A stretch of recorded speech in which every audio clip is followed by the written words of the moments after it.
Minister Nongthombam Biren vows to track down and nab more culprits in Rameshwar murder case. Government to review all arm licenses.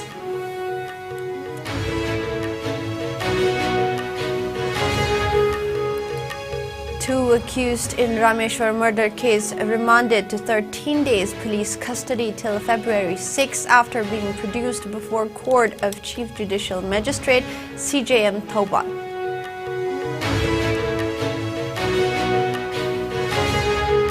Chief Minister Nongthombam Biren leads in extending heartiest greetings to people on joyous occasion of 74th Republic Day.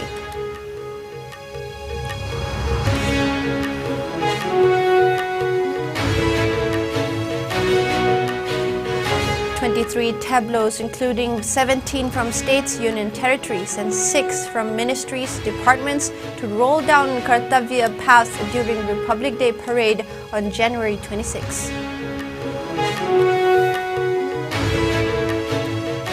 144-strong contingent backed by Assam Rifles military band will march with honor and pride in Delhi on Republic Day, bringing euphoria and spirit of Northeast with them.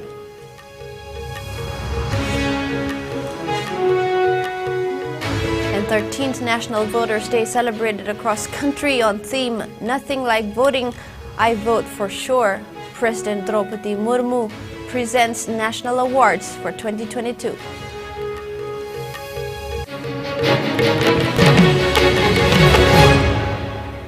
Hello and welcome. You're watching IS English News. Before we begin, IS News would like to remind our viewers to practice physical distancing, hand hygiene, wear masks, protect yourself, and get vaccinated to ward off the virus.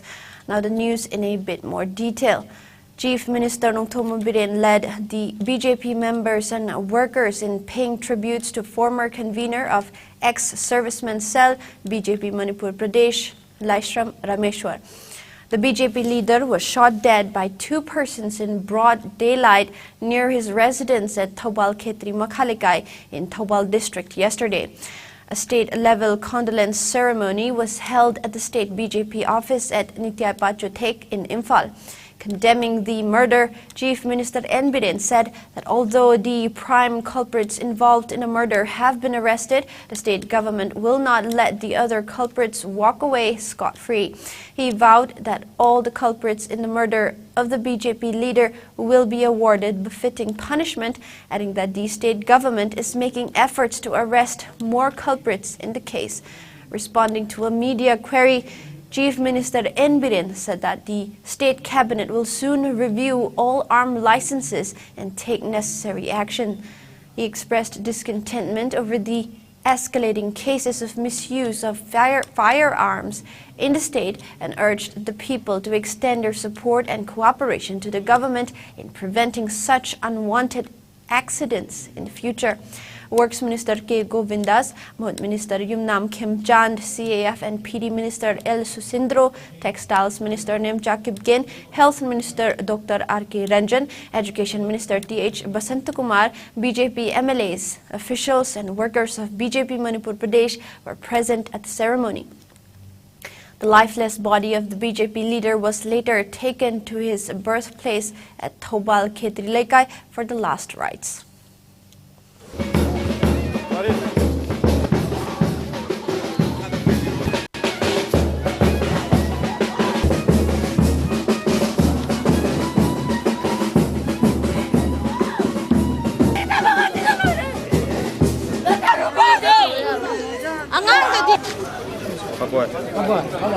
License kamai na piram bono ko jo bhab ta de ngasi thok si kwa dante license gan se misuse to the license piram missing by missing se masi sigi moi gi antecedents moi si rule du guideline du fulfill to bro hekta khangna sana gi piram mi bra lo ri bra ba se masi koi mamang de koi na ta ba agent hangkong na ga nomai oli ba kangbu jing se question se la secretary ka the question se la palo lo bu syo wen how far kare no subject to correction but koi gome la ko gi koi license am sathina koi ji phau manung de koi EPP de lo koi license restrict to buzani adubu license lai rami ba mayam se kramaina moi gi criteria do fulfill to bra moi ta sena street procession lai bra lai ta price ai koi one and all koi every license holder koi review to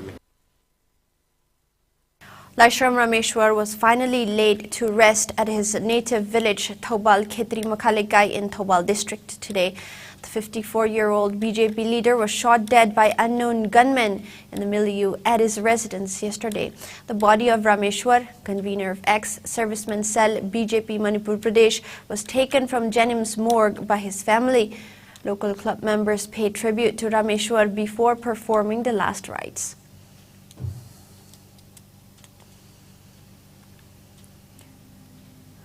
Meanwhile, the two accused in the killing of former convener of ex-servicemen cell BJP Manipur Pradesh, Laishram Rameshwar, were produced before the Court of Chief Judicial Magistrate CJM Thoubal today, which remanded them to 13 days police custody today. RTI activist Iscom Keshorjit, aged 46 years, son of late Kunjo of Haubam Marak, Irom Laikai in Imphal West District, the prime accused in the case, and his driver Naurem Ricky Ponting, alias Amu, aged 24 years old, of Kainau Thongthak Maning Laikai in Bisnupur District. The co-accused were produced before Chief Judicial Magistrate CJM Thoubal, which remanded them to 13 days police custody till February 6. It may be mentioned that Manipur BJP leader L. Rameshwar was shot dead by two miscreants, including Keshorjit. The police swiftly arrested prime accused Kesorjit's driver Ricky Ponting and seized a Mahindra XUV suspected to be used in the crime yesterday. Iscom Keshorjit surrendered before the police last evening along with a .32 licensed pistol with 2 magazines and 9.32 caliber bullets and 1 mobile handset.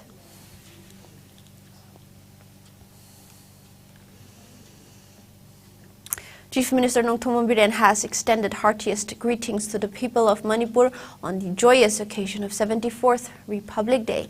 The Chief Minister, in his message, said that the day is celebrated every year commemorating the enactment of the Constitution, which came into full force on January 26 of 1950 and made the country a sovereign, socialist, secular and democratic republic.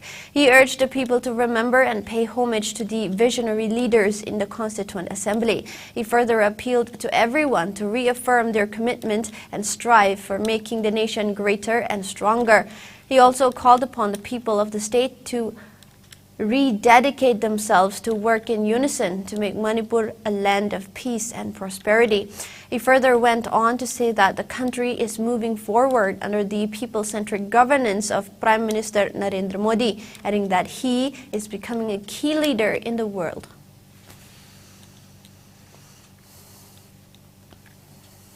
Now, Thokchom Satyabrata, Speaker Thokchom Satyabrata, also conveyed heartiest greetings to the people of the state on the occasion of 74th Republic Day. The Speaker in his greetings said that India is commemorating its 74th Republic Day on January 26, the same day in 1950 when the Constitution of India was established.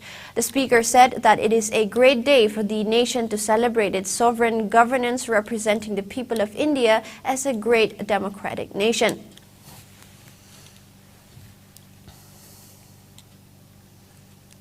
Now, Mahut Minister Yumnam Kim Chand also greeted the people on the occasion of Republic Day. The minister in his greetings said the Constitution of India was put in place, making our country, India, a full-fledged sovereign and democratic country on January 26 of 1950. He asserted that the day symbolizes democratic and republic status of our country. He stated that the achievement of becoming a republic country was earned by a series of struggle and sacrifices by the forefathers and freedom fighters. He also appealed to the people to uphold the Constitution high so that the country's republic remain cherished forever.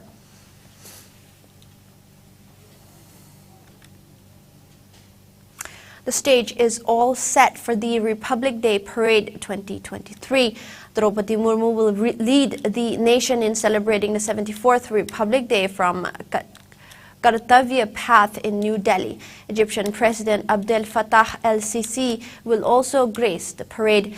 Building on last year's celebrations, in the 75th year of independence celebration as Azadi Ka Amrit Mahotsav. The celebrations this year shall witness zeal, enthusiasm, patriotic fervor, and Jan Bhagidari as envisioned by Prime Minister Narendra Modi.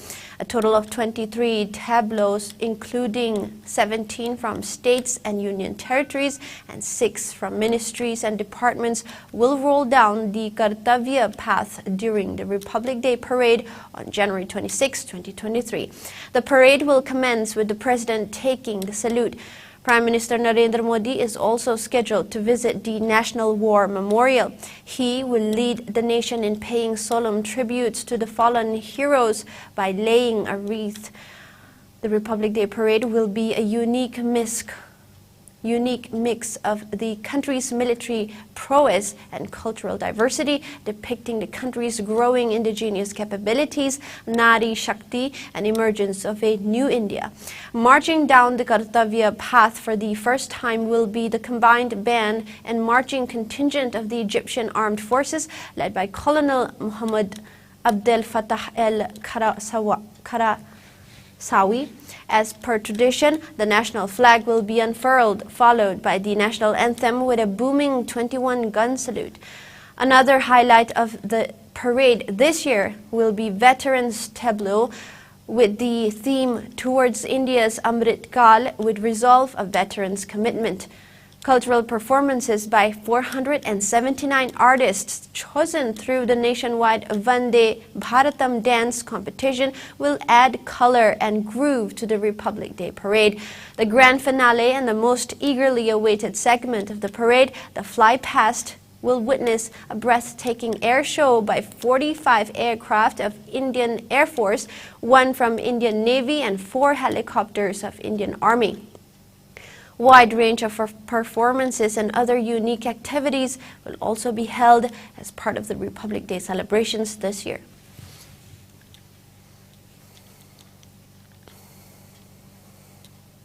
The Assam Rifles, the oldest and the most decorated paramilitary force of the country, is also fielding a contingent for the Republic Day Parade 2022.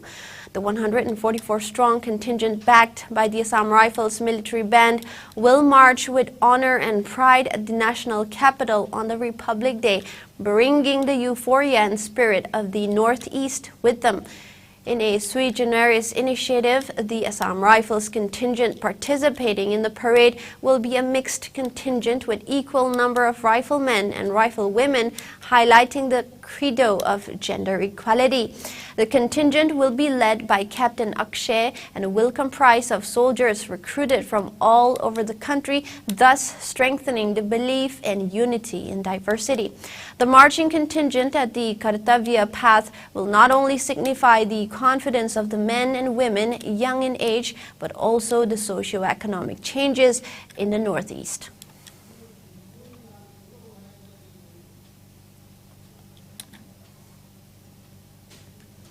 The Election Commission of India celebrated the 13th National Voters' Day today. The theme for this year's National Voters' Day is Nothing Like Voting, I Vote for Sure. It is dedicated to voters, which conveys individuals' feeling and aspiration towards participation in the electoral process through power of their vote. The event was held at Manekshaw Center in New Delhi. Speaking at the event, President Draupadi Murmu said that young voters have the responsibility to raise awareness of the democratic process in the country. She noted that youths are now actively participating in the election processes and that the number of women voters have increased, adding that it is a good sign for democracy. She also assured that the government will work to ensure that women participation will increase in future elections. President Draupadi Murmu also presented the National Awards for the year 2022. National Awards for the best electoral practices were presented to state and district level officers for their outstanding performance in the conduct of election during 2022 in different spheres such as IT initiatives, security management, election management, accessible election, electoral role, and contribution in the field of voter awareness and outreach. National awards were also given to important stakeholders like government departments and media organizations for their valuable contributions towards voters' awareness. Chief Election Commissioner Rajiv Kumar also presented a first copy of the ECI publication, Electing the First President, an illustrated chronicle of India's presidential elections, to the President on the occasion. Union Minister for Law and Justice Kiren Rijiju also attended the event. वर्ष 1951-52 में आयोजित पहली आम चुनाव में मतदाताओं की संख्या 17 करोड़ से कुछ अधिक थी तथा लगभग 45% मतदान हुआ था। वर्ष 2019 में आयोजित पिछले आम चुनाव में मतदाताओं की संख्या 90 करोड़ से कुछ अधिक तथा 67% से अधिक मतदान हुआ था। आज मतदाताओं की कुल संख्या लगभग 95 करोड़ से भी अधिक है तथा निर्वाचन आयोग द्वारा 75% मतदान का लक्ष्य तय किया गया है। In an effort to further tighten security in Manipur on the eve of Republic Day, the police conducted massive cordon and search operations in various parts of the state, including Imphal City. As part of the security measures put in place, Imphal West Police Commando conducted cordon and search operation at Maharani Bridge, covering Wahing Laikai Parking, Samu Makong, Masjid Road, and Uripok Chakri Kom areas at 8:10 a.m. from 8:10 a.m. till 8:40 a.m. Around 157 individuals were verified, and 2 individuals who failed to produce proper documents were detained and handed over to City Police Station for further verification. Meanwhile, a combined team of Imphal West Police Commando and 1st Manipur Rifles personnel carried out search operation at 1st MR Family Line Quarters and Central Jail Quarter Line, where the grandest and most important Republic Day parade of the state will be held tomorrow. The operation was carried out from 6 a.m. till 8 a.m. Around 220 individuals of 190 quarters were verified. However, no one was detained as per a police report. A 3-day integrated communication and outreach program held from January 23 to 25 with a photo exhibition as part of Azadi Ka Amrit Mahotsav with special focus on Netaji Subhash Chandra Bose and Indian National Army came to an end at INA Martyrs Memorial, Moirang today. The program was organized by Central Bureau of Communication, Ministry of Information and Broadcasting, Regional Office, Imphal.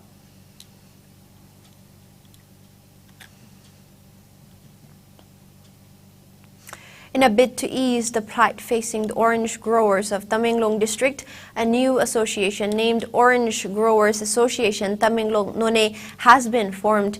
It was set up during an event held at Jadonang Park in Tamenglong headquarters yesterday, where as many as 76 orange farmers were present. They unanimously elected Zinbuyang Panmei of Jaingdai Village and Adwak Nga Pangmei of Irianglung Village as Chairman and General Secretary of the association respectively. The association also appointed Sangampao Gangmei of Chiulang Village and Paubilung Gonmei of Namkaoluang Village as Vice Chairman and Joint Secretary respectively. 2 members were also nominated for each village. Speaking at the event, newly appointed Orange Growers Association Tamenglong None General Secretary Adwak Nga Panmei lamented that although Tamenglong oranges have been GI tagged, the authorities concerned have hardly initiated measures to prevent diseases in orange trees. He expressed concern over the decreasing number of orange trees in Tamenglong owing to same despite celebration of Orange Festival as one of the state festivals. The association further expressed disappointment over the failure of the district administration to release the incentive of orange growers who had participated in the 17th Orange Festival 2022 till date.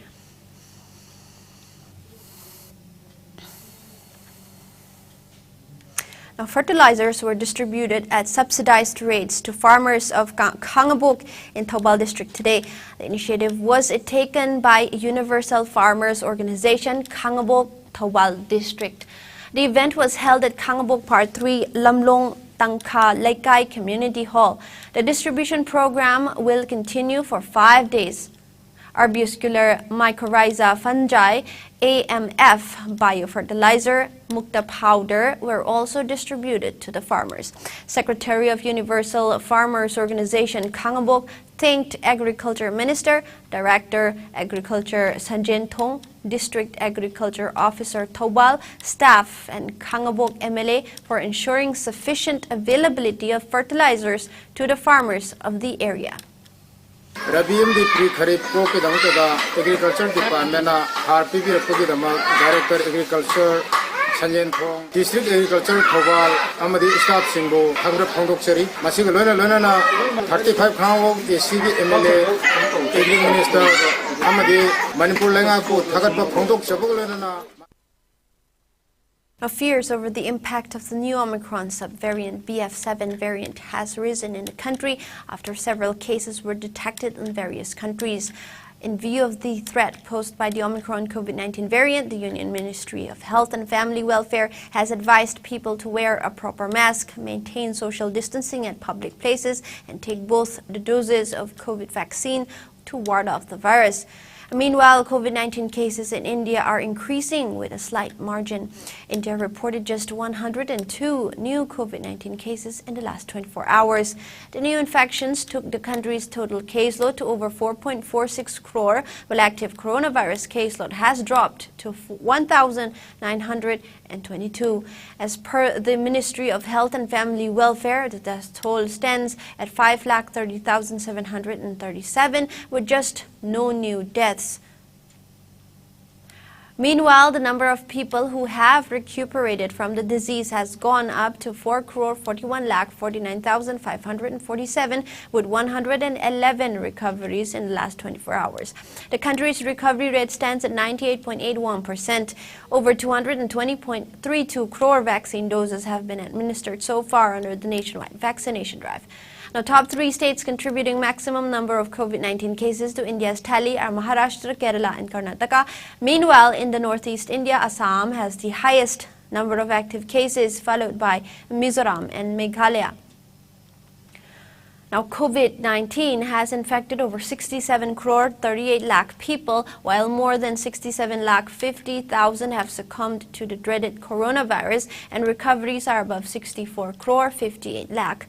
Globally, USA has the highest COVID-19 cases, followed by India and France.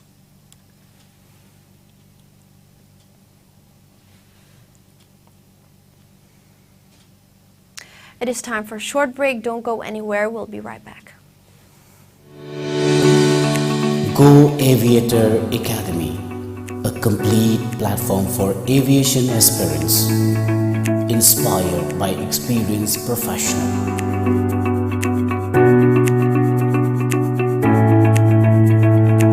Come and join with us, a course designed for cabin crew and ground staff to help turn your dreams into reality.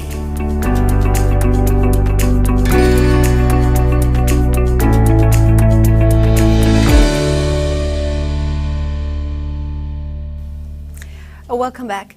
Nagaland Chief Electoral Officer CEO V. Shansank Shekhar has instructed all the deputy commissioners, additional deputy commissioners, and district election officers and all heads of departments to strictly adhere to election code of conduct for free and fair election during the 14th general election to Nagaland Legislative Assembly 2023.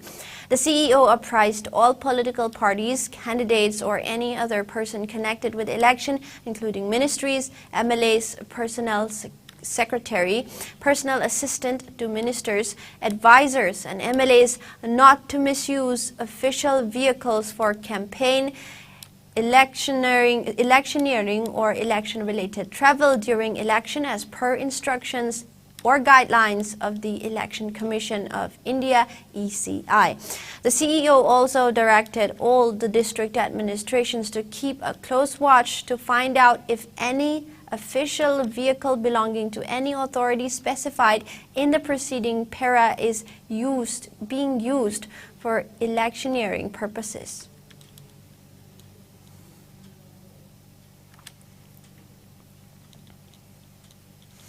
The Meghalaya unit of the Trinamool Congress TMC released its second list of candidates for the upcoming assembly elections in the state today. The second list of candidates of Meghalaya TMC comprises names of candidates from 3 constituencies. Earlier on January 6, the Meghalaya TMC had released its first list of candidates for 52 constituencies. Former Meghalaya Chief Minister Mukul Sangma will contest from 2 seats, Songsak and Tikrikilla.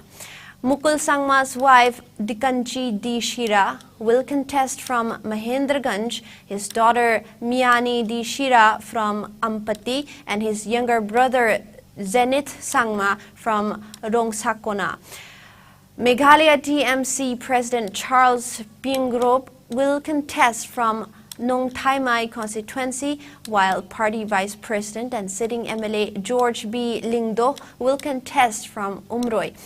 Former MLA SG Istamur Mominin will be contesting from Phulbari. Polling for the elections to the 60-member Meghalaya Legislative Assembly will be held in one phase on February 27. Counting of votes will be done on March 2nd.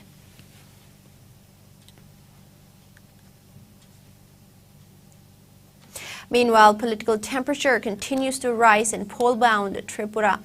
The Election Commission has suspended a sector officer of Sarbrum Assembly constituency in Tripura for allegedly defacing a poster of Prime Minister Narendra Modi during a drive to remove hoardings and banners from public places. The action was taken after the ruling Bharatiya Janata Party BJP had urged the EC to take steps against poll officials who had defaced Prime Minister Narendra Modi's photograph in banners and hoardings put up in public places in the state. State Law and Parliamentary Affairs Minister Ratan Lal Nath said the commission had taken action after the BJP lodged the complaint. The minister also expressed concern over an attack on a BJP leader at Aralia under the Banamalipur Assembly constituency in West Tripura and called for the immediate arrest of all accused persons, including the main culprit. Yesterday, a BJP booth office was reduced to ashes in Dhanpur Assembly constituency located under the Sepahijala district of Tripura.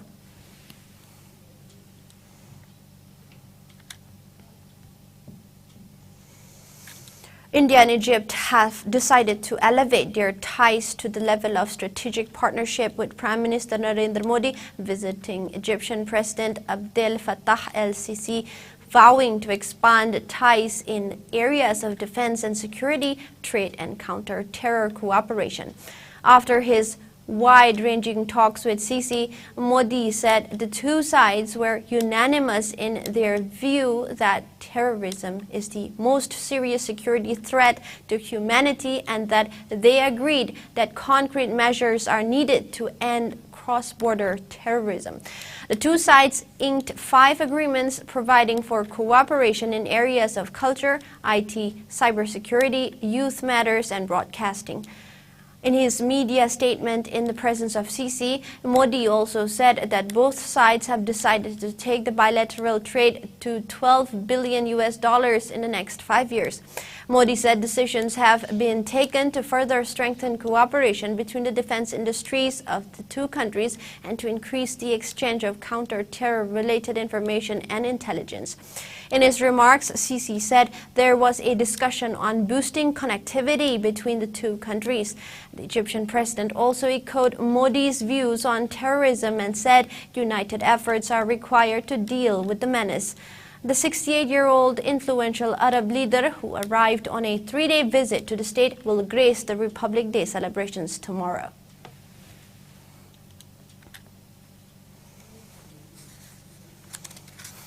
And now we have some sports news.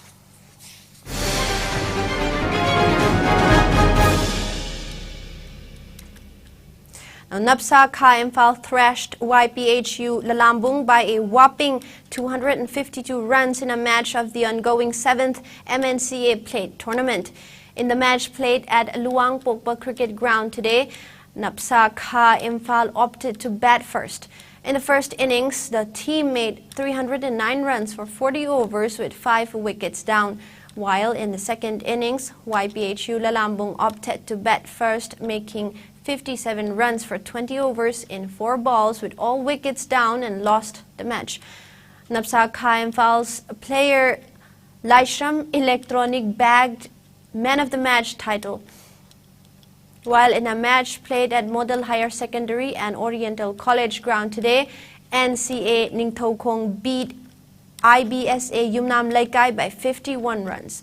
In the first innings, NCA Ningthokong batted first, making 231 runs for 38 overs in 2 balls with all wickets down. While in the second innings, IBSA Yumnam Laikai batted first and made 180 runs for 40 overs with 8 wickets down and lost the match. NCA Ningthokong's players Sinoj Khairakpam bagged the Man of the Match title. There will be no matches tomorrow.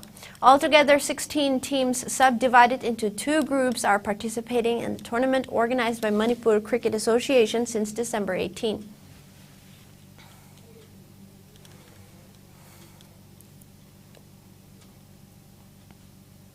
Now in cricket, India claimed the top spot in the ICC Men's ODI ranking after a series of whitewash against New Zealand at the Holkar Stadium in Indore. With 90-run win over Tom Latham's side in the third and final ODI last evening, the men in blue overtook both England and New Zealand to capture the top spot in the ODI rankings with 114 points.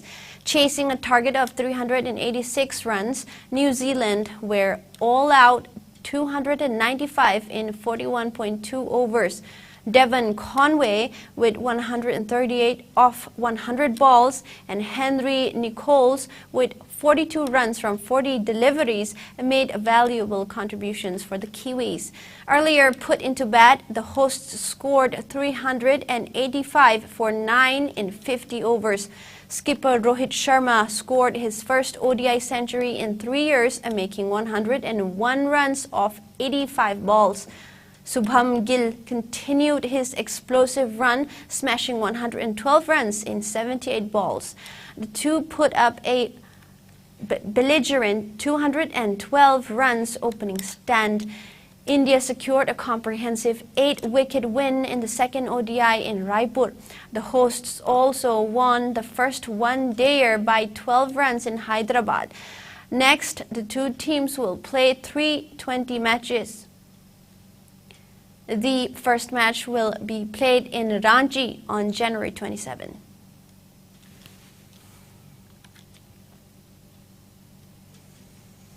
Now, India's Shania Mirza and Rohan Bopanna has reached the final of the Australian Open mixed doubles event. The Indian pair outclassed the third-seeded pair of Great Britain's Neil Skupski and USA's Desiree Krauzik 7-6, 6-7, 10-6 in the semi-final. Earlier, the Indian pair reached the semi-finals after receiving a walkover in their quarter-final match against the Latvian and Spanish pair of Zelina Ostapenko and David Vega Hernandez. Earlier, they had defeated the Uruguayan and Japanese pair of Ariel Behar and Makoto Ninomiya 6-4, 7-6, 11-9 on court 7 to make it into the last 8. Ahead of the start of the tournament, Sania had already announced that this would be her final Grand Slam.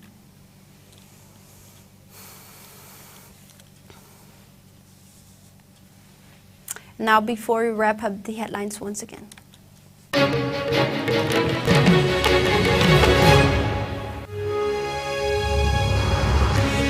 Chief Minister Nongthongmam Biren vows to track down and nab more culprits in Rameshwar murder case. Government to review all arm licenses.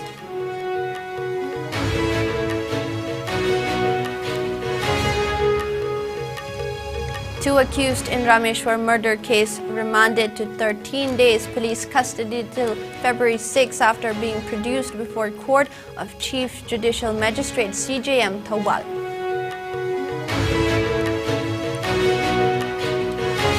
Chief Minister Nongthomam Biren leads in extending heartiest greetings to people on joyous occasion of the 74th Republic Day.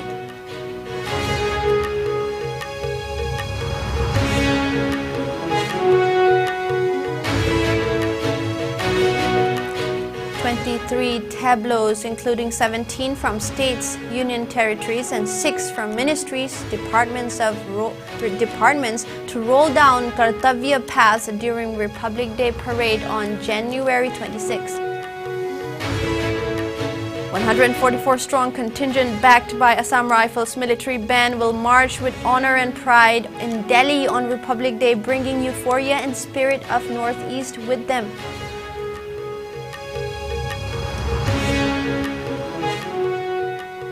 13th National Voters' Day celebrated across country on theme Nothing Like Voting, I Vote for Sure.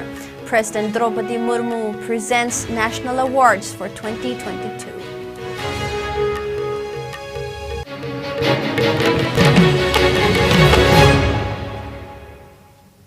That is all the news we have for now. Thank you for watching. Have a good night.